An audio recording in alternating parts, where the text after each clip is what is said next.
নারায়ণগঞ্জে অনুষ্ঠিত হয়েছে সাংবাদিক সুরক্ষা ও কল্যাণ ফাউন্ডেশনের ঈদ পুনর্মিলনী ও পরিচিতি সভা।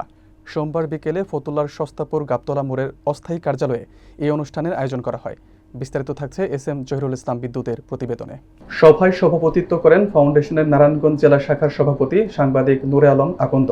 প্রধান অতিথির বক্তব্যে বাংলাদেশ রিপোর্টার্স ক্লাব ট্রাস্ট কেন্দ্রীয় কমিটির যুগ্ম মহাসচিব ও নারায়ণগঞ্জ জেলা কমিটির সভাপতি সাংবাদিক এস.এম. জহিরুল ইসলাম বিদ্যুৎ বলেন, সাংবাদিকদের অবশ্যই বস্তুনিষ্ঠ ও নির্ভুল তথ্য পরিবেশন করতে হবে। কারো প্রতি পক্ষপাতিত্ব না করে নিরপেক্ষভাবে সংবাদ প্রচার করাই তাদের পেশাগত দায়িত্ব। তিনি আরও বলেন, সাংবাদিকদের নিরাপত্তা ও স্বাধীনতা নিশ্চিত করতে হবে যাতে তারা ভয়মুক্তভাবে কাজ করতে পারে। অনুষ্ঠান পরিচালনা করেন ফাউন্ডেশনের জেলা সাধারণ সম্পাদক শহীদুল্লাহ রাসেল।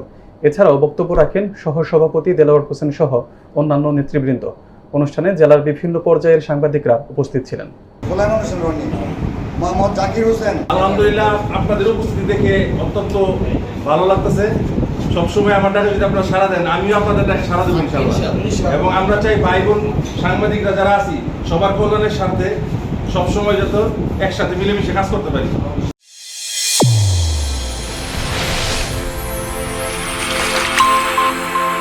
চ্যানেল A1 হৃদয়ের স্পন্দন।